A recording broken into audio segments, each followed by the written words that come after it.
The autumn rain drummed against the tall windows of the executive boardroom as Marcus Chen reviewed the quarterly reports spread across the mahogany table. At 42, he had built his consulting firm from nothing into a multi-million-dollar enterprise, but tonight, something felt different. The familiar weight of responsibility pressed heavier on his shoulders as he contemplated the delicate balance between revelation and concealment that had defined his journey to success. Earlier that day, his younger brother David had called, frustrated and defeated after losing yet another business opportunity. "I don't understand it, Marcus," David had said, his voice crackling through the phone. "I tell people exactly what I'm planning, show them my enthusiasm, share my goals openly. Isn't honesty supposed to be the best policy?" Marcus had paused, remembering a passage from Niccolò Machiavelli's writings that had guided him through countless challenges. "Everyone sees what you appear to be, few experience what you really are." The 16th century philosopher understood something fundamental about human nature that modern society often overlooks in its pursuit of transparency and authenticity. As Marcus closed his laptop and prepared to leave the office, he reflected on the 8 principles that Machiavelli had warned about, 8 things that wise individuals should never reveal to others, not out of deception, but out of strategic wisdom. These weren't lessons in dishonesty, they were teachings about the delicate art of self-preservation and strategic positioning in a world where information is power, and vulnerability can be exploited. The first, concealment, your true financial position. The principle began to crystallize in Marcus's mind as he remembered his early entrepreneurial days. Fresh out of business school, armed with enthusiasm and a modest inheritance from his grandmother, he had made the mistake of openly discussing his financial backing with potential partners and competitors. Within months, he found himself either being overcharged by suppliers who assumed he could afford premium pricing, or dismissed by serious investors who viewed his resources as insufficient for meaningful ventures. The transformation came when Marcus learned to maintain strategic ambiguity about his financial position. This wasn't about lying or creating false impressions, it was about understanding that financial information serves as a lens through which others judge your negotiating position, your desperation level, and your strategic options. Sarah Rodriguez had learned this lesson the hard way. As a talented software engineer with a substantial savings account, she had initially been open about her financial security when networking with startup founders and potential employers. The result was predictable: offers came in consistently below market rate because employers assumed she wasn't motivated by financial necessity. When she began maintaining discretion about her personal wealth, treating each opportunity on its own merits rather than from a position of revealed financial comfort, her negotiating position strengthened dramatically. The psychological dynamics at play are complex and rooted in basic human nature. People unconsciously adjust their behavior based on perceived financial power differentials. Those who believe you're financially vulnerable may offer help, but often with strings attached or from a position of assumed superiority. Conversely, those who know you're financially secure may view you with suspicion, assuming your motivations are purely selfish, or they may attempt to extract concessions they wouldn't otherwise demand. Machiavelli observed that men judge generally more by the eye than by the hand, for everyone can see and few can feel. Financial appearance, not financial reality, often determines how others respond to your proposals, requests, and presence. The wise individual understands that financial information is strategic intelligence that should be shared only when it serves a specific purpose. Marcus remembered watching his mentor, Elena Vasquez, navigate a complex acquisition negotiation. The sellers assumed her company was cash poor because she drove a modest car and maintained a simple office. This assumption led them to accept a lower offer with extended payment terms, believing they were helping a struggling entrepreneur. In reality, Elena's company was highly liquid, but she understood that revealing this information would only serve to increase the seller's price expectations without providing any corresponding benefit. The principle extends beyond business into personal relationships. Financial transparency, while seemingly honest, can create unnecessary complications. Friends may begin viewing the relationship through a transactional lens, either feeling obligated to decline invitations they can't reciprocate, or unconsciously expecting generosity that matches perceived means. Family dynamics can shift when relatives become aware of financial disparities, creating tension that has nothing to do with the relationships themselves. The second, concealment, your future plans and ambitions. The boardroom had emptied hours ago, but Marcus remained, contemplating the second principle that had shaped his strategic approach to success. Your future plans and ambitions, while intensely personal and often the source of great motivation, become vulnerabilities when shared too broadly or with the wrong individuals. This lesson had crystallized during Marcus's third year in business when he enthusiastically shared his expansion plans with a fellow entrepreneur he considered a friend. The plan involved opening offices in 3 new cities, targeting specific market segments that his research had identified as underserved. Within 6 months, Marcus discovered that his friend had quietly established competing operations in 2 of those same cities, using remarkably similar marketing strategies and even hiring away key personnel that Marcus had been cultivating for his own expansion. The betrayal taught Marcus that ambition, when revealed, becomes intelligence that others can use to position themselves advantageously. This doesn't mean that everyone will act maliciously with such information, but it does mean that revealing your strategic intentions unnecessarily creates opportunities for interference, competition, or sabotage that wouldn't otherwise exist. Jennifer Walsh experienced this principle in the corporate world. As a marketing director with aspirations for a vice president role, she had openly discussed her career goals with colleagues, believing that transparency would demonstrate her ambition and commitment. Instead, she found that several colleagues began positioning themselves as alternatives for the role she wanted, using her own shared insights about the position's requirements to strengthen their own candidacies. More damaging, some colleagues began subtly undermining her current projects, reasoning that her admitted focus on promotion meant she was already mentally checked out of her present responsibilities.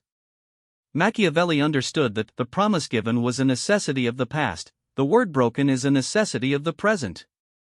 People's loyalties and relationships shift based on circumstances and opportunities. Today's trusted confidant may become tomorrow's competitor, and information shared in good faith can be weaponized when relationships change. The psychological mechanism behind this principle relates to what behavioral economists call zero-sum thinking. When people learn about others' ambitions, they often unconsciously frame those ambitions as coming at their own expense, even when objective reality suggests that multiple people can succeed simultaneously. This leads to defensive and, sometimes aggressive behaviors designed to protect their own perceived interests. Marcus had observed this dynamic repeatedly in client organizations. Departments that had previously collaborated effectively would suddenly become territorial and competitive when reorganization plans were announced, even when the changes promised to benefit everyone involved. The mere knowledge that change was coming triggered protective responses that often undermined the very success the changes were designed to achieve. The principle applies equally in personal relationships. Sharing ambitious goals with family members can create unexpected pressure and complications.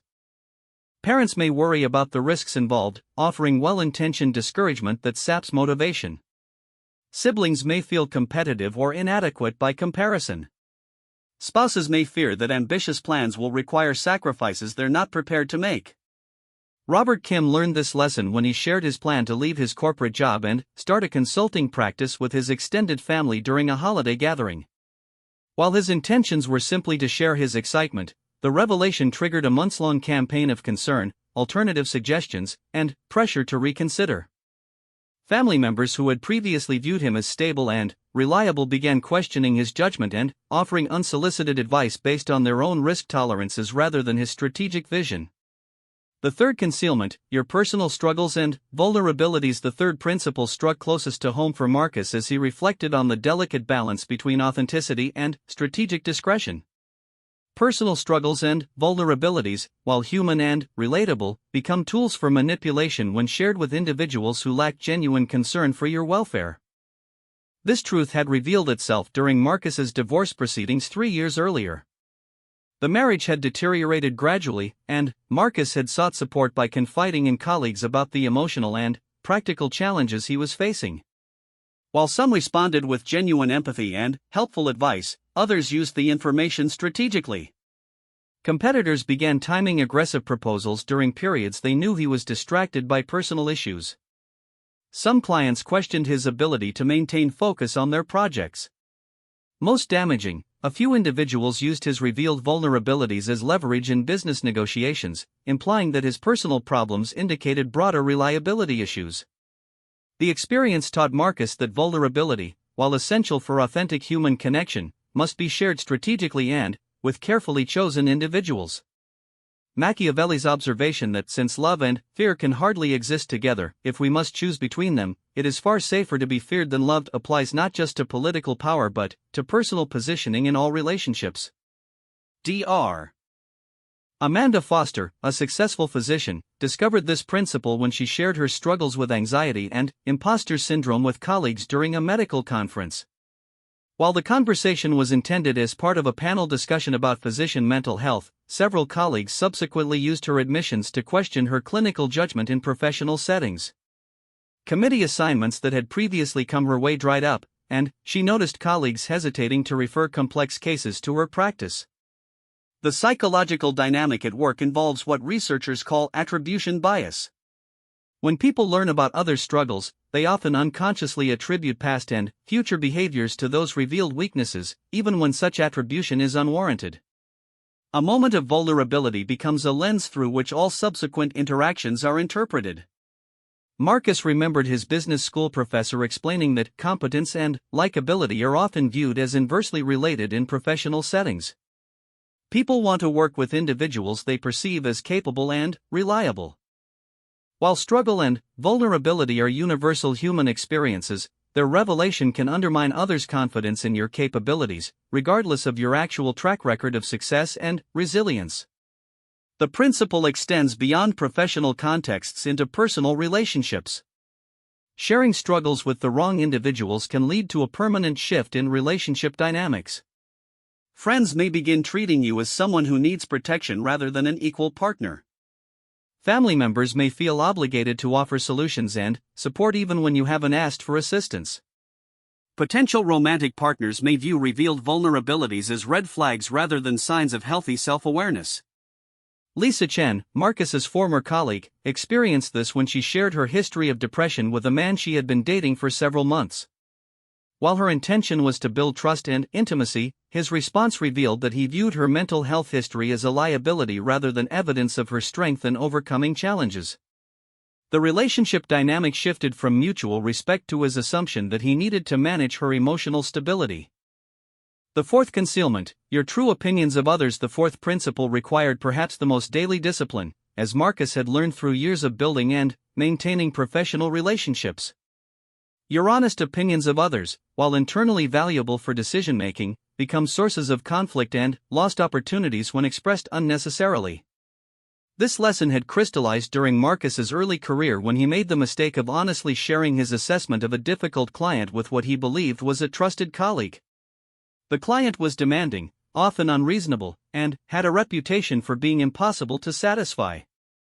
Marcus's candid evaluation was accurate and shared in what he believed was confidence, but within weeks, his comments had reached the client through a chain of office gossip he hadn't anticipated. The fallout was swift and comprehensive. The client terminated their contract immediately, demanded a refund for work already completed, and began spreading negative reviews about Marcus's professionalism. More damaging in the long term, other potential clients who heard about the situation began questioning whether Marcus might similarly disparage them if their working relationship encountered challenges. Machiavelli understood that men are so simple, and so ready to obey present necessities, that a deceiver will never lack victims. The deceiver in this case wasn't necessarily Marcus's colleague, but rather the human tendency to share interesting information regardless of its strategic implications. People naturally repeat noteworthy comments, often without malicious intent but with devastating consequences for the original speaker. The psychological principle underlying this warning relates to what social psychologists call fundamental attribution error. When people learn that you've expressed negative opinions about others, they unconsciously assume that you apply similarly critical judgment to everyone, including themselves. Even if they agree with your assessment of the individual in question, they begin wondering what you might say about them when they're not present. Rachel Martinez learned this lesson in her role as a project manager coordinating teams from different departments. During a particularly frustrating week dealing with what she perceived as incompetence from the marketing department, she shared her honest assessment with a trusted friend from the finance team. The friend, without any intent to cause harm, mentioned the conversation during a cross-departmental meeting as an example of communication challenges the company was facing. The result was a months-long period of tension and reduced cooperation between Rachel's team and marketing. Marketing team members who had previously been responsive and collaborative became defensive and uncooperative. Worse, other departments began viewing Rachel as someone who blamed others for project challenges rather than finding solutions, which undermined her effectiveness as a project coordinator. Marcus had observed similar dynamics in client organizations countless times. Executives who expressed honest assessments of direct reports often found that their comments eventually reached the individuals in question, creating ongoing management challenges that were far more difficult to resolve than the original performance issues. Teams that had been functional, if not optimal, became dysfunctional when honest assessments were shared inappropriately. The principle applies with particular force in personal relationships. Sharing honest opinions about mutual friends, family members, or romantic partners creates unnecessary complications and, often permanent damage to relationships. Even when the individuals involved share your assessment privately, they may feel obligated to defend the person you've criticized or may use your comments as ammunition during their own conflicts. Kevin Wright experienced this during his marriage when he honestly shared his frustrations with his wife's sister during a family gathering. The sister was chronically late, financially irresponsible, and often created drama during family events. Kevin's wife had expressed similar frustrations privately, so he assumed his comments would be understood and appreciated. Instead, his honesty triggered a protective response from his wife, who felt that Kevin's criticism of her family member was an attack on her family as a whole. The incident created ongoing tension in their marriage and strained relationships with extended family members for years. The fifth concealment, your methods and strategies. The fifth principle had proven crucial to Marcus's business success, though he had learned it through painful experience.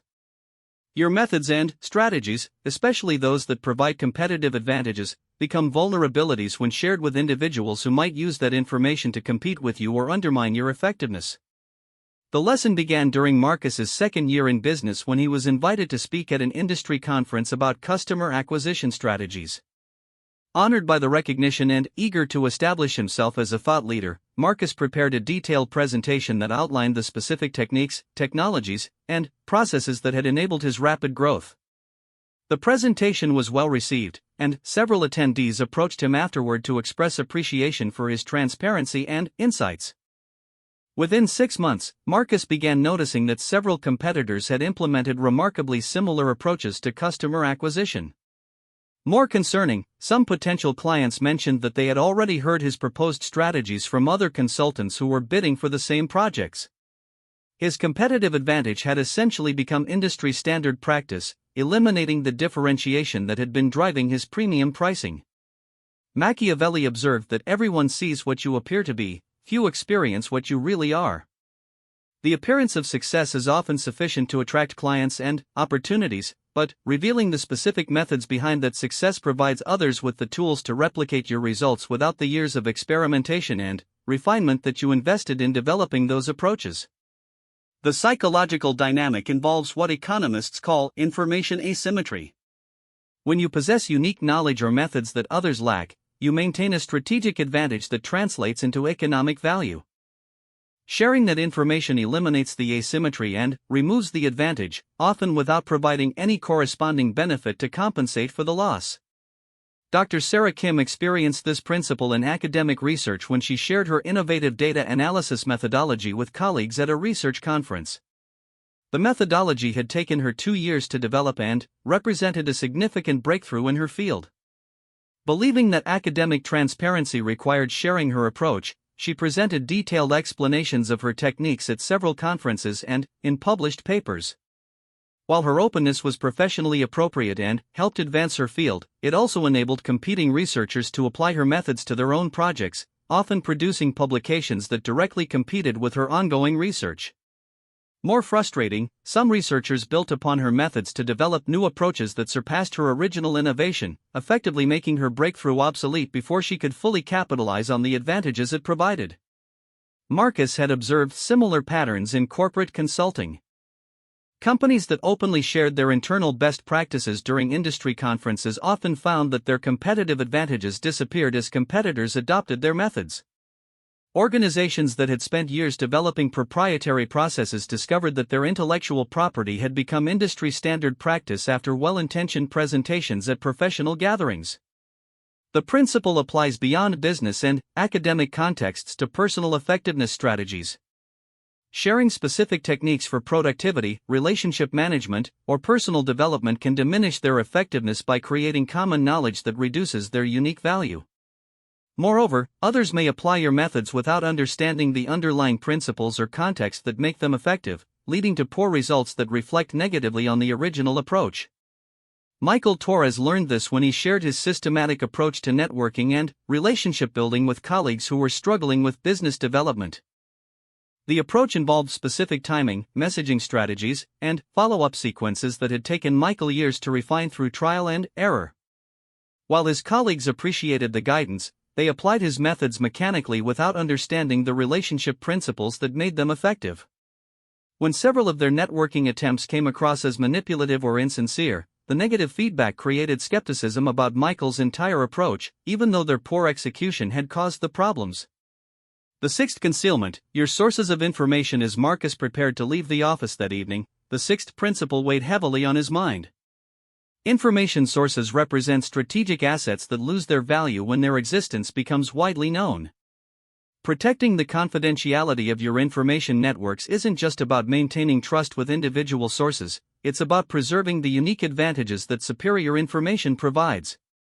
This principle had revealed its importance during a complex merger negotiation Marcus had facilitated earlier in his career.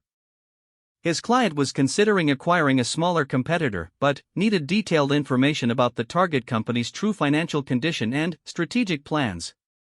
Through his network of industry contacts, Marcus had developed relationships with several individuals who had insights into the target company's operations. The information he gathered proved invaluable in structuring the acquisition offer and negotiating favorable terms. However, Marcus made the mistake of mentioning to his client how well connected he was within their industry, providing specific examples of the insights he could access through his network. While the client appreciated his capabilities, they also began reaching out directly to some of the same sources Marcus had mentioned, believing they could access the same information without paying consulting fees. The result was predictable. Marcus's sources became uncomfortable with the attention and less willing to share sensitive information. Some relationships were damaged permanently when the client's direct approaches were handled less diplomatically than Marcus's carefully cultivated requests.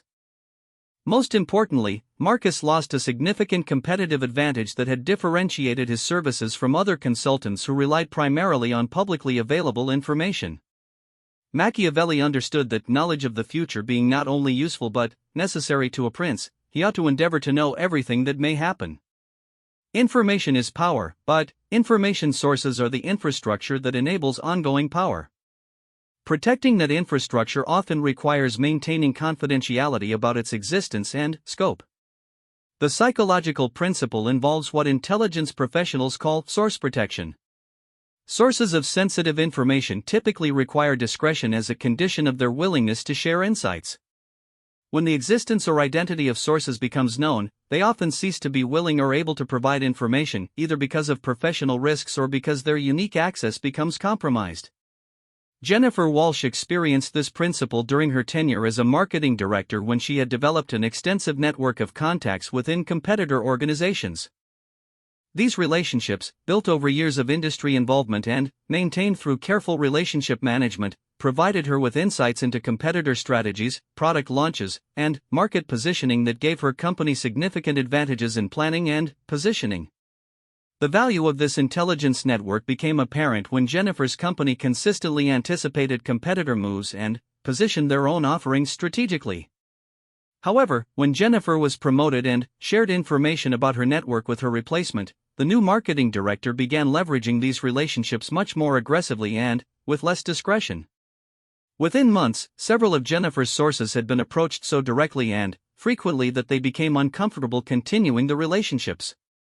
Some sources were questioned by their own companies about potential information leaks. Others simply decided that the risk of continuing to share insights outweighed any benefits they received from the relationships. The intelligence network that had taken years to build deteriorated rapidly, leaving the company with much less competitive insight than it had previously enjoyed. The principle extends into personal contexts where information sources provide advantages in social, professional, or romantic situations. Revealing how you learn about opportunities, events, or developments can compromise the relationships that provide that access. People may become self-conscious about what they share with you if they realize you have extensive networks that might spread information further than they intended. Robert Kim learned this lesson in his consulting practice when he mentioned to a client how quickly he could access insider perspectives on their industry through his network of former colleagues who had moved to competitor companies. The client was initially impressed by his connections, but then began wondering whether their own strategic information might similarly be shared if Robert developed relationships with their competitors.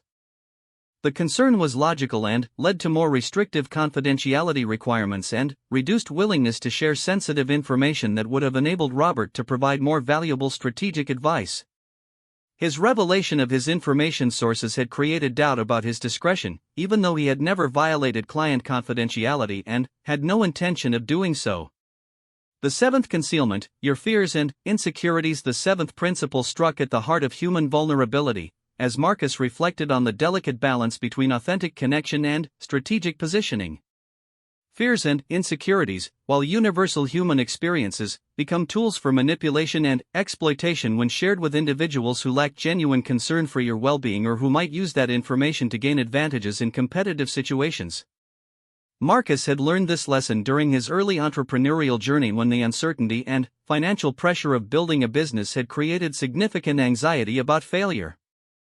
During a networking event with other entrepreneurs, he had openly shared his fears about cash flow, his concerns about whether he had the skills necessary for success, and his worries about disappointing family members who had supported his venture. While the conversation felt authentic and several participants shared their own struggles, Marcus later discovered that one individual had used his admissions strategically. When competing for the same client, this person had subtly suggested that Marcus's company might be unstable and that his admitted insecurities indicated potential reliability problems. The client, influenced by these concerns, chose the competitor despite Marcus having superior qualifications for the project. Machiavelli observed that since it is difficult to join them together, it is safer to be feared than to be loved when one of the two must be lacking. While this seems harsh in human relationships, the underlying truth is that respect for your capabilities and confidence in your stability often matter more than emotional connection in competitive professional environments. The psychological mechanism involves what researchers call competence-warmth trade-off. When people perceive others as struggling with fears and insecurities, they often unconsciously view them as less competent, even when objective evidence suggests otherwise. This bias affects decision-making in hiring, partnership formation, and opportunity allocation, often without conscious awareness on the part of decision-makers. Dr. Amanda Foster experienced this principle during her medical residency when she shared her fears about making critical mistakes with attending physicians she trusted. While her concerns were normal and reflected appropriate awareness of the responsibilities involved in patient care, some attendings began questioning her readiness for independent practice. They assigned her to less challenging cases and provided more oversight than was typical, effectively slowing her development compared to residents who projected more confidence, regardless of their actual competence levels. The impact extended beyond her residency when letters of recommendation reflected subtle concerns about her confidence level, affecting her competitiveness for fellowship positions. The irony was that her honest self-reflection and concern for patient safety actually indicated professional maturity, but the revelation of those fears had been interpreted as weakness rather than wisdom. Marcus had observed similar patterns in corporate environments where executives who admitted uncertainties or fears during strategic planning sessions found their authority and influence diminished.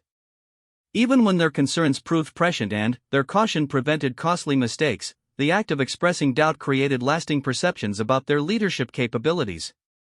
The principle applies with particular complexity in personal relationships where authenticity and vulnerability are essential for intimate connection, yet can create imbalances when shared inappropriately or prematurely. Sharing fears and insecurities requires careful judgment about timing, context, and the character of the individuals involved. Lisa Chen learned this during a romantic relationship when she shared her deep fear of abandonment stemming from childhood experiences with divorce. While her intention was to build intimacy and trust, her partner began using this knowledge during arguments, threatening to end the relationship whenever conflicts arose. What had been intended as vulnerable sharing became a tool for emotional manipulation that ultimately destroyed the relationship she had been trying to strengthen. The eighth concealment, your past mistakes and failures. The eighth and final principle had perhaps the most complex implications, as Marcus contemplated the modern emphasis on authenticity and learning from failure. Past mistakes and failures, while potentially valuable for demonstrating growth and resilience, become weapons against you when shared with individuals who view them as indicators of future performance rather than evidence of learning and development. This principle had crystallized during Marcus's application for a significant business loan during his company's expansion phase. Believing that honesty and transparency would demonstrate his integrity, he had voluntarily shared information about 2 previous ventures that had failed before his current success. He explained the lessons learned, the market conditions that had contributed to those failures, and how that experience had informed better decision-making in his current venture. The loan officer seemed appreciative of his candor during the meeting, but the application was ultimately rejected. When Marcus requested feedback, he learned that the previous failures had been weighted heavily in the risk assessment, despite his current company's strong performance and growth trajectory. The failures, which had occurred in different markets under different economic conditions, were viewed as predictors of future risk rather than indicators of entrepreneurial experience and learning. Machiavelli understood that men judge generally more by the eye than by the hand, for everyone can see and few can feel. People often judge based on surface perceptions rather than deep understanding. Past failures, regardless of their context or the learning they provided, can become permanent marks against your credibility and reliability in the minds of others. The psychological principle involves what behavioral economists call negative bias, the tendency for negative information to have disproportionate impact on judgment compared to positive information. A single failure can overshadow multiple successes in decision-making processes, particularly when evaluators are looking for reasons to reduce perceived risk. Rachel Martinez experienced this principle when applying for a promotion to senior management. During the interview process, she honestly discussed a project that had failed under her leadership 3 years earlier, explaining what she had learned and how she had applied those lessons to subsequent successes. She believed that demonstrating accountability and growth would strengthen her candidacy. Instead, the hiring panel focused extensively on the failure, asking detailed questions about what had gone wrong and expressing concerns about whether similar problems might occur in the new role. Despite her strong track record since that project, including several major successes that exceeded expectations, the failure became the focal point of their evaluation. She was passed over for the promotion in favor of a candidate with fewer accomplishments but also fewer acknowledged failures. The principle extends beyond professional contexts into personal relationships where past mistakes can become permanent features of how others view and interact with you. Family members, friends, and romantic partners may unconsciously use knowledge of past failures to interpret current behaviors and predict future actions, even when such extrapolation is unwarranted. Kevin Wright learned this lesson during his marriage when he shared details about his gambling addiction from college, which he had overcome years before meeting his wife. His intention was to be completely honest about his history and to explain why he was so careful about financial decisions and avoided certain social situations involving gambling. While his wife appreciated his honesty, she began scrutinizing all of his financial decisions and questioning purchases or investments that seemed risky to her. The knowledge of his past addiction became a lens through which she interpreted his current behavior, creating ongoing tension and mistrust despite his years of responsible financial management and transparency about their family finances. As Marcus gathered his papers and prepared to leave the office, he reflected on how these 8 principles had shaped his approach to relationships, business, and personal development. They weren't lessons in deception or manipulation, but rather in strategic wisdom and self-preservation. In a world where information travels quickly and judgments form rapidly, understanding what to reveal and what to conceal represents essential skill for navigating complex social and professional environments. The key insight from Machiavelli's teachings wasn't that people are inherently untrustworthy, but rather that human nature includes predictable patterns of behavior that wise individuals learn to anticipate and manage. Trust and vulnerability have their place, but they must be applied strategically and with careful consideration of context, timing, and the character of the individuals involved. Tomorrow, Marcus would begin applying these principles to help his brother David restructure his approach to business relationships and strategic communication. The goal wasn't to make David deceptive or manipulative, but to help him understand that successful people throughout history have learned to balance authentic connection with strategic discretion, sharing appropriately while protecting the information that serves as the foundation for their continued success and well-being. 3 months had passed since Marcus first shared Machiavelli's 8 principles with his brother David, and the transformation had been remarkable. David's business ventures were finally gaining traction, but, more importantly, he seemed to have discovered something deeper about himself, a strength that came not from external validation or circumstances, but from an internal process of refinement and self-mastery. The two brothers sat in Marcus's study on a quiet Sunday evening, rain pattering against the windows as they discussed the second half of Machiavelli's wisdom, the concept that the person who destroys their weak self can never be destroyed by others. This principle went beyond mere strategic discretion. It addressed the fundamental question of human resilience and the sources of unshakable strength. "I've been thinking about what you said," David began, swirling the coffee in his cup. "About concealing certain things from others. But there's something else happening. When I stopped seeking validation from everyone around me, when I stopped needing to share every plan and every fear, I started noticing parts of myself that were weak, dependent, needy in ways I hadn't recognized." Marcus nodded, remembering his own journey through this realization. Machiavelli understood something profound about human nature. He wrote that the first method for estimating the intelligence of a ruler is to look at the men he has around him. But the deeper truth is that we must first look at the parts of ourselves we choose to keep around us. Some aspects of our character serve us, others make us vulnerable to manipulation and destruction. The conversation that followed would explore the systematic process of identifying, confronting, and ultimately transcending the elements of personality and behavior that create dependency, weakness, and vulnerability. This wasn't about becoming harsh or inhuman, but about developing the kind of inner strength that allows for genuine generosity, authentic relationships, and sustained success. The architecture of weakness. David had begun to recognize patterns in his own behavior that consistently led to disappointment and exploitation. "I keep doing things for approval," he admitted. "Not just sharing information, but making decisions based on what I think others want to hear. Choosing projects because they sound impressive rather than because they align with my strengths. Even in relationships, I find myself agreeing to things I don't actually want to do because I'm afraid of conflict or rejection." This admission touched on what Machiavelli understood as the fundamental vulnerability that makes individuals susceptible to manipulation and control by others. The weak self is characterized by external dependency, the need for approval, validation, comfort, and security that must be provided by sources outside oneself. This dependency creates leverage that others can use to influence decisions, extract concessions, or simply control behavior through the implicit or explicit threat of withdrawing their support. Marcus had observed this pattern repeatedly in his consulting work. "I worked with an executive once who was exceptionally talented," he recalled. "Brilliant strategic mind, excellent with people, capable of extraordinary results. But she needed constant validation from her team, her superiors, even her competitors.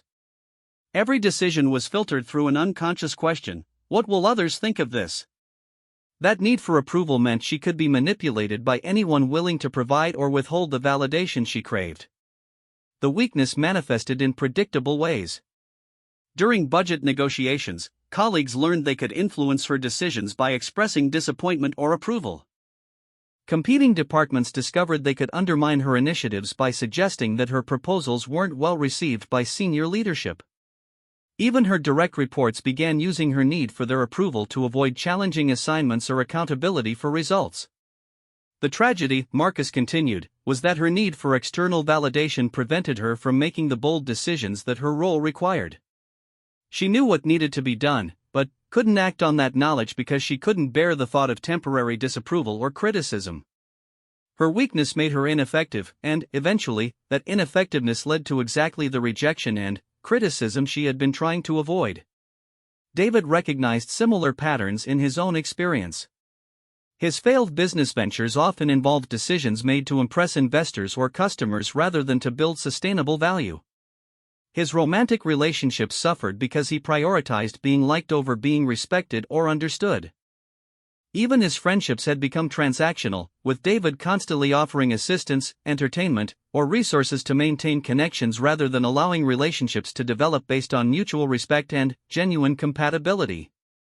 The process of internal destruction. Machiavelli's concept of destroying the weak self wasn't metaphorical, it required a systematic process of identifying, confronting, and eliminating the aspects of character that create vulnerability and dependency.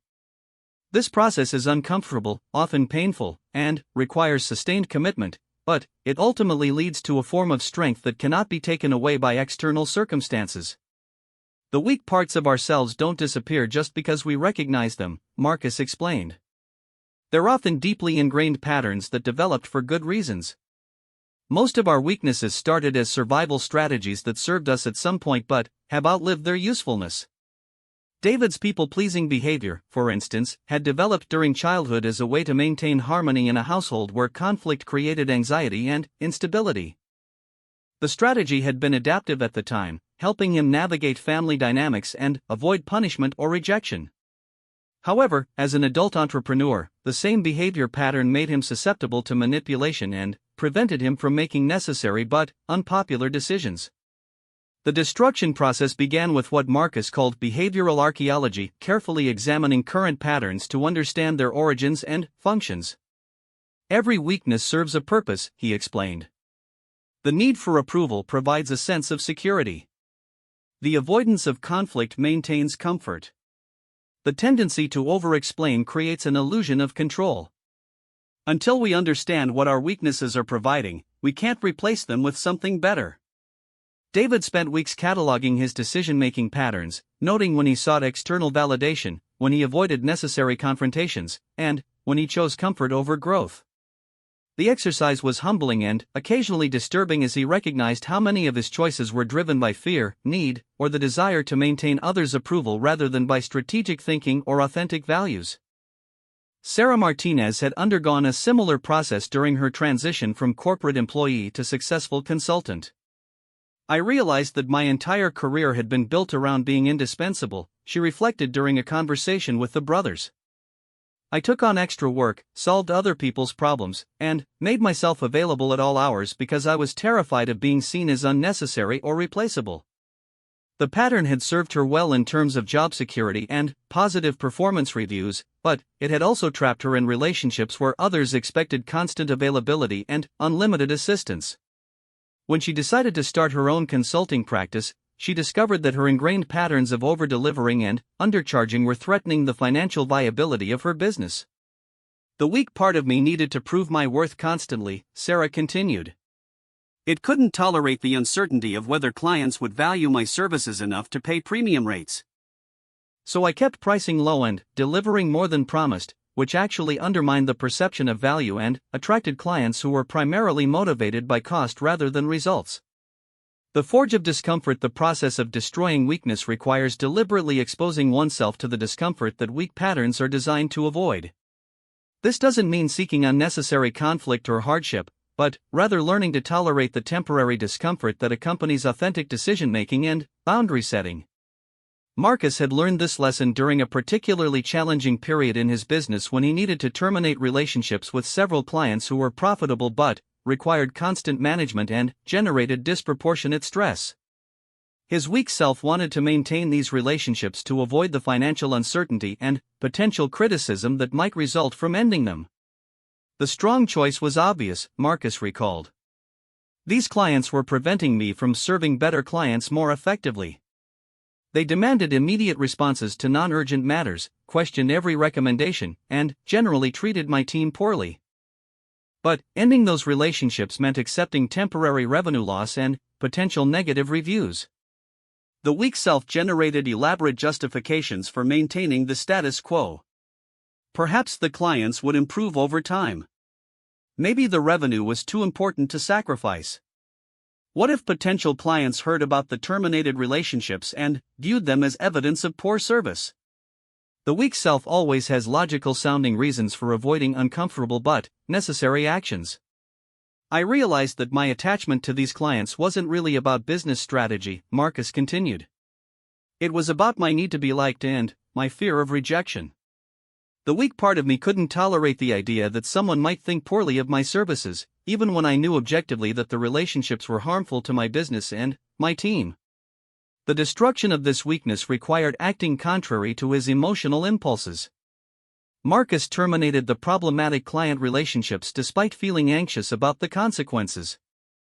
The immediate result was exactly what his weak self had feared: temporary revenue reduction, some critical comments, and uncertainty about whether new clients would replace the lost business.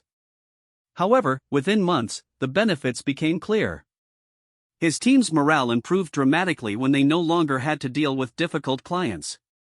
The time and energy previously spent managing problematic relationships could be invested in serving excellent clients more effectively. Most importantly, Marcus discovered that his anxiety about rejection and criticism had been vastly overblown. The business consequences were minimal and temporary, while the psychological benefits were substantial and lasting. David had begun his own process of deliberately engaging with discomfort.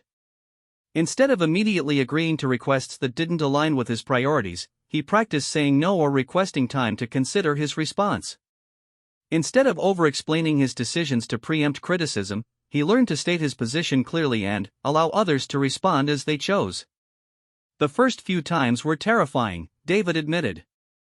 I kept waiting for people to become angry or to withdraw their friendship. But, most of the time, nothing dramatic happened. People accepted my boundaries, and some actually seemed to respect me more for having them. The paradox of strength through limitation. One of the most counterintuitive aspects of destroying the weak self involves recognizing that strength often comes through conscious limitation rather than unlimited availability or capability. The weak self tends to say yes to everything, to try to please everyone, and to maintain as many options as possible. The strong self understands that focus, selectivity, and clear boundaries create more sustainable power than attempting to be all things to all people. Jennifer Walsh had discovered this principle during her transition to senior management. As a mid-level manager, she had built her reputation on being helpful, accommodating, and always available to support colleagues and subordinates. This approach had served her well in terms of popularity and positive feedback, but it became counterproductive when she was promoted to a role that required making difficult decisions and holding people accountable for results. My weak self wanted everyone to like me, Jennifer explained. So I kept trying to be the same helpful, accommodating person I had always been. But that approach doesn't work when you need to enforce deadlines, allocate limited resources, or deliver critical feedback. People started viewing me as indecisive and ineffective because I couldn't make the hard choices that leadership requires. The transformation required Jennifer to consciously destroy her pattern of seeking universal approval. She began making decisions based on strategic considerations rather than on what would be most popular. She started saying no to requests that didn't align with her team's priorities, even when refusing created disappointment or criticism. The weak part of me kept generating anxiety about these changes, Jennifer continued. It warned me that people would think I had become arrogant or uncaring. But the opposite happened. When I started making clear decisions and sticking to them, people began trusting my judgment more. When I stopped trying to please everyone, the people whose opinions actually mattered started respecting me more. Marcus had observed this paradox repeatedly in client organizations. The executives who try to be liked by everyone end up being respected by no one, he noted. Their unwillingness to make unpopular but necessary decisions creates problems that ultimately make everyone's job harder. The executives who are willing to accept temporary disapproval in service of long-term success tend to be more effective leaders, and often end up being better liked in the long run because they create better outcomes for their teams. The principle extends beyond leadership into all relationships and endeavors. The artist who tries to appeal to every possible audience typically creates work that resonates with no one. The entrepreneur who pursues every opportunity lacks the focus necessary to excel in any particular area. The individual who maintains every relationship regardless of quality often lacks the deep, meaningful connections that provide genuine support and fulfillment. The immunity of the integrated self. As David continued his process of identifying and destroying weak patterns, he began to experience something unexpected, a growing immunity to the manipulation and control that had previously been so effective against him.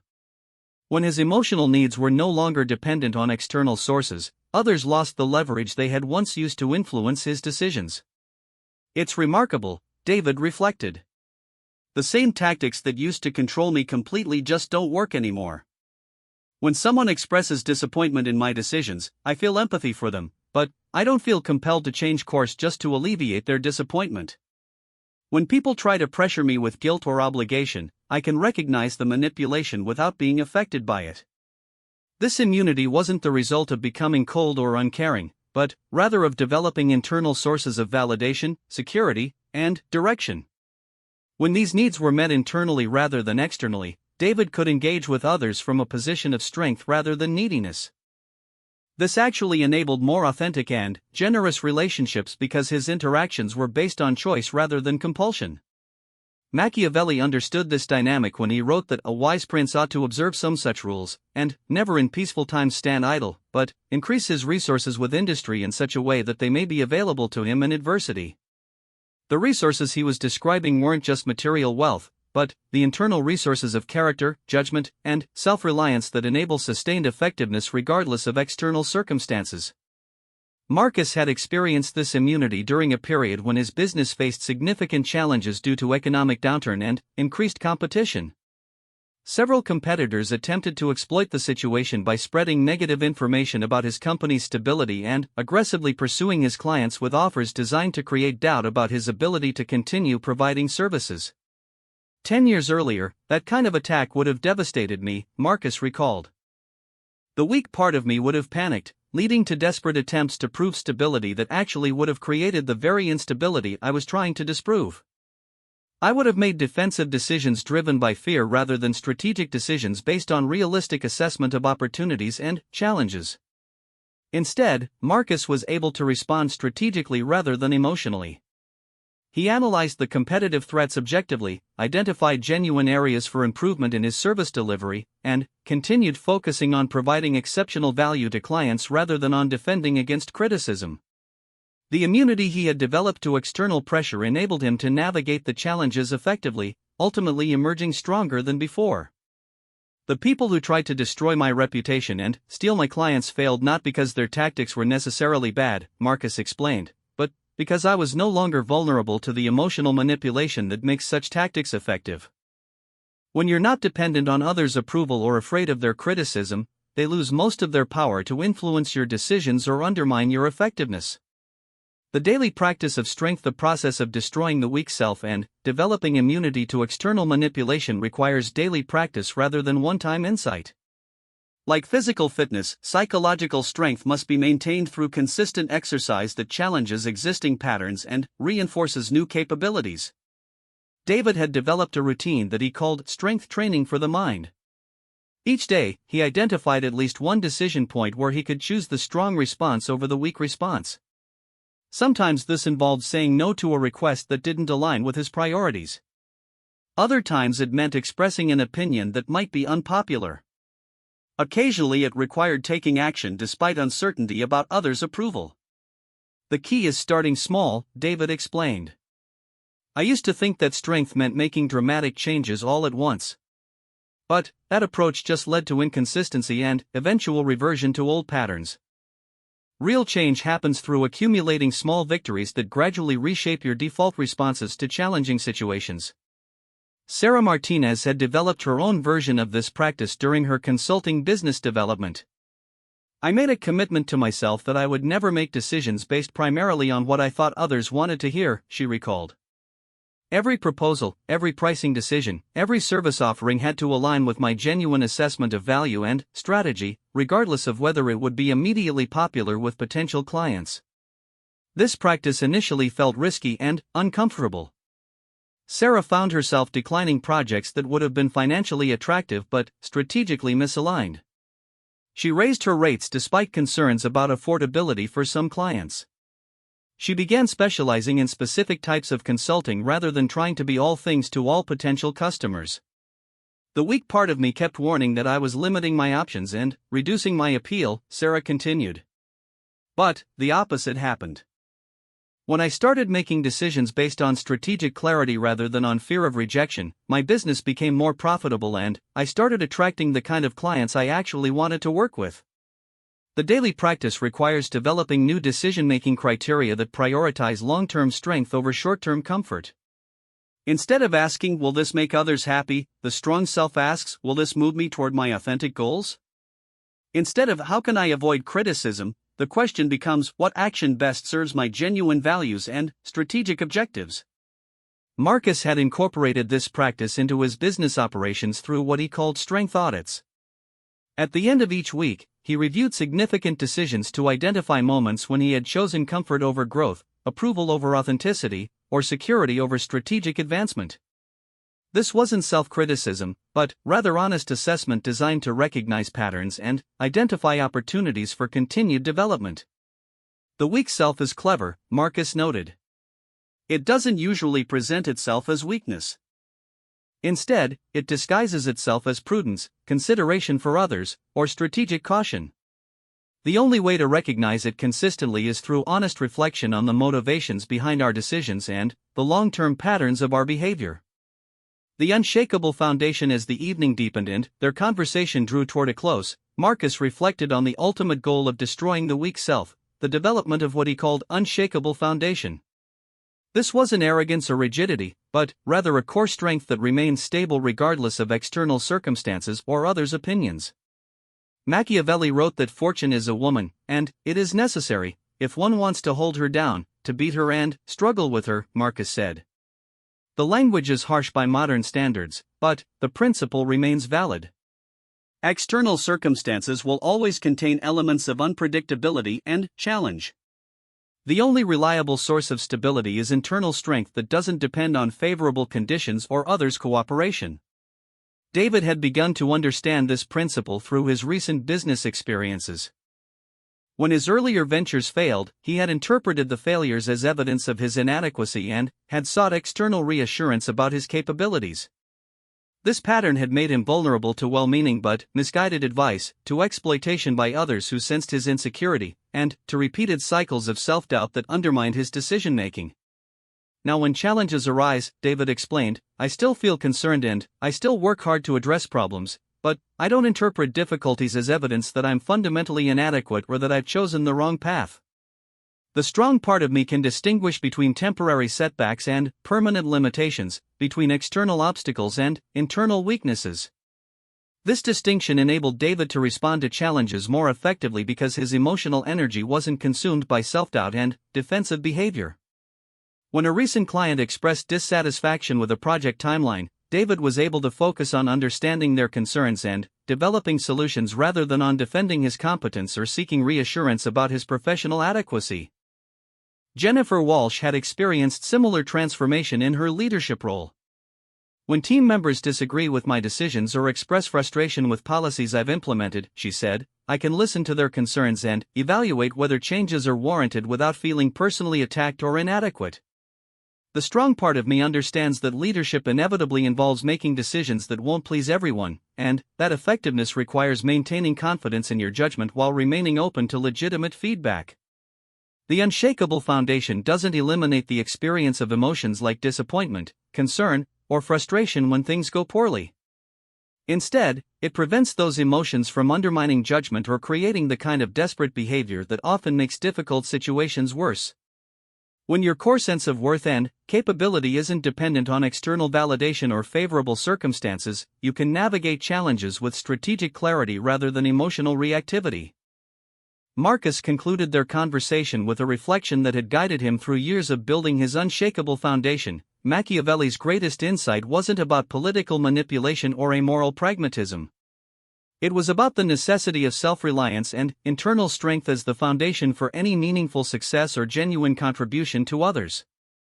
When you destroy the parts of yourself that need others' permission, approval, or security to function, you become capable of the kind of authentic generosity and effective action that actually serves the world. As David prepared to leave, he carried with him not just the intellectual understanding of these principles, but the beginning of their integration into his daily life. The process of destroying his weak self and building unshakable strength would continue for months and years to come, but the foundation had been established. Tomorrow would bring new opportunities to choose strength over weakness, authenticity over approval, and strategic wisdom over emotional reactivity. Each choice would either reinforce the strong self he was building or feed the weak self he was working to transcend. 6 months after beginning his journey of self-transformation, David stood before the floor-to-ceiling windows of his new office, watching the city pulse with life below. The transformation had been more profound than he could have imagined when Marcus first shared Machiavelli's principles. What had started as tactical advice about strategic discretion had evolved into a complete reconstruction of his approach to life, relationships, and success. The intercom buzzed, interrupting his reflection. "David, your 3 o'clock appointment is here," his assistant announced. This would be the third entrepreneur this week seeking his counsel on business strategy and personal development. Word had spread quickly about his remarkable turnaround, and people wanted to understand how someone who had struggled with failed ventures and interpersonal challenges had developed such clarity and effectiveness in such a relatively short period.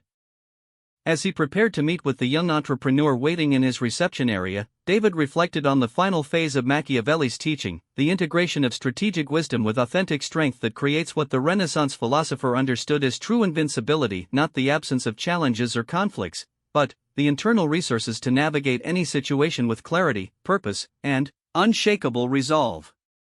The synthesis of concealment and strength. The visitor was Maria Santos, a talented software developer whose innovative applications had gained significant market attention but whose business had struggled with strategic direction and sustainable growth. Like David's earlier self, Maria was brilliant in her area of expertise but had made crucial mistakes in areas outside her technical competence. "I read about your transformation," Maria began, settling into the chair across from David's desk. "Everyone says you figured out some secret to business success, but I suspect it's more complex than that. I've been successful technically, but I keep making mistakes in relationships, partnerships, and strategic planning that undermine everything I build." David smiled, remembering his own desperate search for simple solutions to complex challenges. "The principles aren't really secrets," he explained. "They're applications of human psychology that people like Machiavelli understood centuries ago. But the real power comes not from knowing the principles intellectually, but from integrating them into your character so completely that strategic wisdom becomes your natural response to challenging situations." Over the next hour, David shared his understanding of how the 8 principles of strategic concealment worked together with the process of destroying weakness to create what he called integrated strength. This wasn't about becoming manipulative or deceptive, but about developing the kind of mature wisdom that enables genuine effectiveness and authentic relationships. "The concealment principles protect you from external vulnerabilities," David explained. "When you don't reveal your financial position inappropriately, people can't exploit that information to disadvantage you in negotiations. When you keep your future plans confidential until appropriate, competitors can't position themselves to interfere with your strategies." Maria nodded, recognizing situations where her openness had created unnecessary complications. "I told a potential partner about my expansion timeline and budget allocation," she recalled. Within weeks, they had structured a competing proposal that specifically addressed the gaps in my plan. I had essentially provided them with intelligence that helped them win business that should have been mine. "Exactly," David confirmed. "But the concealment principles alone aren't enough. If you're protecting information while still being internally dependent on others' approval or validation, you're still vulnerable. The external discretion needs to be supported by internal strength, or you'll eventually reveal the wrong information at the wrong time because your emotional needs will override your strategic judgment." This integration was what David had discovered during his own transformation. Learning to conceal strategic information had been relatively straightforward once he understood the principles intellectually. But maintaining that discipline consistently required developing internal resources that didn't depend on others' responses or approval. The laboratory of daily application. David had developed what he called integration practices that combined strategic concealment with strength building in daily situations. These weren't dramatic exercises, but rather consistent applications of both principles in routine interactions that gradually built psychological muscle memory. every conversation becomes an opportunity to practice, David explained to Maria. When someone asks about your financial situation, you can practice both appropriate discretion and internal independence from their approval. When colleagues want to know your business plans, you can practice both strategic concealment and confidence in your own judgment rather than seeking validation for your ideas. Maria was particularly interested in how this integration applied to networking and business relationship development.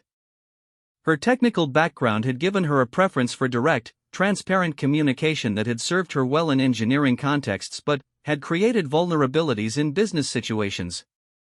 I used to think that being authentic meant sharing everything openly, Maria explained. But I'm starting to understand that real authenticity might mean being genuinely myself while still exercising wisdom about what information to share and when. David had wrestled with this same distinction during his own development. Authenticity isn't the same as transparency, he agreed. You can be completely genuine in your interactions while still maintaining appropriate boundaries about personal information, strategic plans, and internal struggles. In fact, the ability to be selectively transparent might be more mature than compulsive openness. He shared an example from his recent business experience. During negotiations for a significant partnership, David had been completely authentic about his company's values, his vision for the collaboration, and his commitment to mutual success. However, he had also maintained appropriate discretion about his financial reserves, alternative partnership options, and internal timeline pressures. The result was a much better partnership agreement than I would have achieved if I had been completely transparent, David explained. My authentic commitment to the relationship was genuine, but my strategic discretion prevented the other party from exploiting information that would have weakened my negotiating position. Both elements were necessary for the optimal outcome. The evolution of relationships. One of the most significant changes David had experienced was in the quality and nature of his personal and professional relationships. As he had developed both strategic wisdom and internal strength, his interactions with others had become more authentic and satisfying rather than less so. I was worried that becoming more strategic would make me manipulative or distant, David admitted to Maria. But the opposite happened. When I stopped needing others' approval and validation, I could engage with them more generously. When I wasn't dependent on their responses to feel good about myself, I could focus on understanding their needs and finding genuine ways to help them. This transformation had been particularly evident in David's romantic life. His previous relationships had been characterized by patterns of people-pleasing, oversharing, and emotional dependency that had created cycles of conflict and disappointment. His current relationship was built on mutual respect, clear boundaries, and genuine compatibility rather than on emotional neediness or strategic positioning. When you're strong internally and strategic externally, David continued, you can be more generous because you're not giving from a place of neediness or fear. You can be more honest because you're not seeking specific responses from others. Paradoxically, the skills that protect you from exploitation also enable deeper, more authentic connections. Maria was curious about how this principle applied to business relationships, particularly with employees and clients. Her software company had grown to 12 employees, and she had struggled with maintaining authority while preserving the collaborative culture that had attracted talented team members. I think I've been confusing authenticity with friendship, Maria reflected. I've shared personal struggles with team members thinking it would build trust, but I've noticed that some of them have started questioning my judgment and decision-making capability. They know too much about my uncertainties and fears. David had experienced similar challenges during his business growth. Leadership requires a different kind of authenticity than friendship, he agreed. You can be genuine without being completely transparent. Your team needs to see your competence, judgment, and commitment more than they need to understand your internal doubts or personal struggles. This didn't mean becoming distant or artificial, but rather understanding that different relationships serve different purposes and require different approaches to authenticity and disclosure. David had learned to be supportive and encouraging with his team while maintaining the kind of confidence and strategic clarity that enabled effective leadership. The compound effect of integrated wisdom. As their conversation continued, David reflected on how the combination of strategic concealment and internal strength had created compound benefits that exceeded what either principle could achieve independently. The integration had generated what he thought of as strategic authenticity, the ability to be genuinely himself while also being strategically wise about how that authenticity was expressed in different contexts. The financial concealment principle started as tactical advice, David explained, but, when combined with internal independence from others' opinions about my financial status, it became something more powerful. I could make financial decisions based purely on strategic considerations rather than on how those decisions would appear to others or how they might affect others' opinions of my success or stability. This integration had enabled David to make several counterintuitive business decisions that had proven highly successful. When his company had achieved significant profitability, David had resisted the impulse to signal success through expensive office space, luxury purchases, or obvious lifestyle inflation. Instead, he had maintained modest external appearances while investing profits in research, development, and strategic reserves.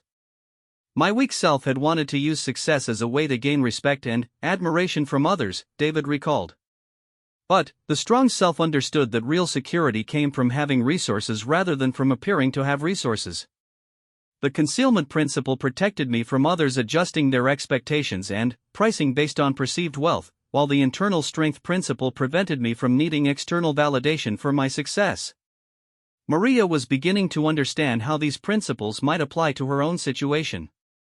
Her software applications had generated significant revenue, but she had made the mistake of discussing her financial success openly, believing that transparency would build trust with potential partners and investors. I've noticed that the more I talk about how well the business is doing financially, Maria admitted, the more expensive everything becomes. Suppliers quote higher prices, service providers assume I can afford premium rates, and potential partners expect me to accept less favorable terms because they think I don't need the revenue as much as they do. David nodded in recognition. The information you reveal shapes others' assumptions about your motivations, your alternatives, and your negotiating position. Strategic discretion isn't about deception, it's about preventing others from making assumptions that disadvantage you unnecessarily. The mastery of response versus reaction. As their meeting drew toward a close, David addressed what he considered the ultimate fruit of integrated wisdom, the ability to respond strategically to situations rather than reacting emotionally, even under pressure or during conflict. Machiavelli wrote that the lion cannot protect himself from traps, and the fox cannot defend himself from wolves, David quoted. The point wasn't that you need to choose between strength and cleverness, but that you need both. The strong person who lacks strategic wisdom can be outmaneuvered. The clever person who lacks internal strength can be pressured into poor decisions. This integration had been tested repeatedly during David's business development. Competitors had attempted to undermine his reputation through spreading negative information. Potential clients had used high-pressure tactics to extract concessions. Partners had tried to renegotiate agreements when they perceived David to be in vulnerable positions. In each case, David explained, the combination of strategic wisdom and internal strength enabled me to respond effectively rather than reactively. I could assess the situation objectively, consider my options strategically, and act from a position of confidence rather than from fear or need. Maria was particularly interested in how this principle applied to handling criticism and conflict.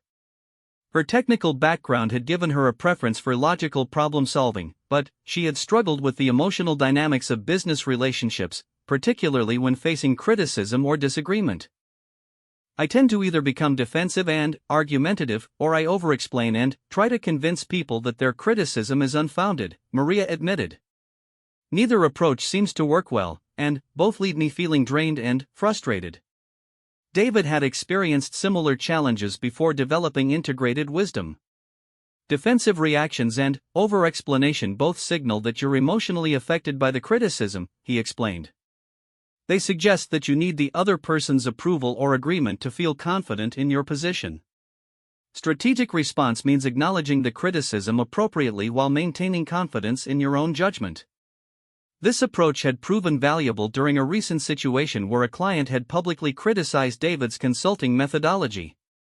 Rather than becoming defensive or attempting to convince the client that their criticism was unfair, David had acknowledged their concerns professionally, explained his rationale briefly, and focused on delivering exceptional results for other clients.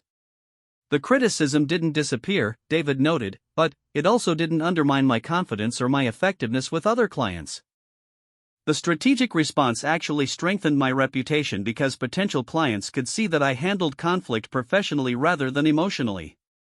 The legacy of unshakable foundation. As Maria prepared to leave, David reflected on how profoundly his understanding of success and strength had evolved since Marcus had first shared Machiavelli's principles. The goal was no longer to avoid all criticism, conflict, or challenges, but rather to develop the internal and external resources necessary to navigate any situation with clarity and effectiveness. The ultimate goal, David explained, isn't to become invulnerable to all external pressures or challenges. It's to develop the kind of integrated strength that enables you to maintain your strategic clarity and authentic values regardless of what others do or what circumstances arise. This perspective had transformed David's relationship with uncertainty and risk. Previously, the possibility of failure, criticism, or conflict had been sources of anxiety that influenced his decision-making in counterproductive ways. Now, while he still preferred positive outcomes, his sense of security and effectiveness didn't depend on avoiding all negative possibilities. When you've destroyed the parts of yourself that need others' approval, validation, or protection to function effectively, David continued, you become free to make decisions based on strategic wisdom and authentic values rather than on fear or need. That freedom is what Machiavelli understood as true power, not power over others, but power over yourself. Maria left with specific commitments to begin implementing both aspects of the integrated approach. She would practice strategic discretion about her financial position, business plans, and internal struggles while simultaneously working to identify and destroy the patterns of external dependency that had made her vulnerable to manipulation and poor decision-making. The process takes time, David warned. The concealment principles can be applied immediately, but developing genuine internal strength requires consistent practice over months and years. However, even small progress in both areas creates compound benefits that accelerate your development. As the city lights began to twinkle in the gathering dusk, David considered how Machiavelli's insights had proven remarkably relevant to modern challenges. The specific technologies and business models had changed dramatically since the Renaissance, but human nature remained fundamentally consistent. The principles that had enabled survival and success in Machiavelli's political environment continued to provide advantages in contemporary professional and personal contexts. The 8 principles of strategic concealment protected against the vulnerabilities created by inappropriate transparency in an information-rich environment. The process of destroying internal weakness developed the emotional and psychological resources necessary for sustained effectiveness under pressure. Together, they created what David had come to understand as mature wisdom, the integration of strategic thinking with authentic strength that enabled both genuine success and meaningful contribution to others. Tomorrow would bring new opportunities to apply these integrated principles, new challenges that would test his strategic wisdom and internal strength, and new chances to help others discover the kind of unshakable foundation that enables authentic success and sustainable effectiveness. The journey from weakness to strength, from reactive to responsive, from dependent to autonomous, was ongoing rather than complete, but the direction was clear and the rewards were substantial. Machiavelli's ultimate teaching wasn't about political manipulation or amoral pragmatism, but about the necessity of developing both strategic wisdom and internal strength as the foundation for any meaningful success or authentic contribution. In a world where external circumstances remained largely unpredictable and other people's motivations were often mixed, the cultivation of integrated wisdom represented the most reliable path to both effectiveness and fulfillment. As David gathered his papers and prepared to leave the office, he carried with him the quiet confidence that comes from knowing that his success and security weren't dependent on others' opinions, favorable circumstances, or the absence of challenges. Whatever tomorrow might bring, he possessed the internal resources and strategic understanding necessary to navigate it effectively while remaining true to his authentic values and long-term vision. The man who destroys his weak self truly cannot be destroyed by others, not because he becomes invulnerable to all external pressures, but because his effectiveness and sense of worth no longer depend on external validation or favorable circumstances. This independence, paradoxically, enables the kind of generous engagement with others and strategic contribution to shared goals that represent the highest expressions of human capability and character. In the end, Machiavelli's greatest insight was recognizing that true strength comes not from controlling others or circumstances, but from mastering oneself so completely that external conditions become opportunities for strategic response rather than sources of reactive vulnerability. This mastery, achieved through the integration of strategic wisdom with authentic internal strength, represents the foundation upon which all meaningful success and lasting contribution must be built.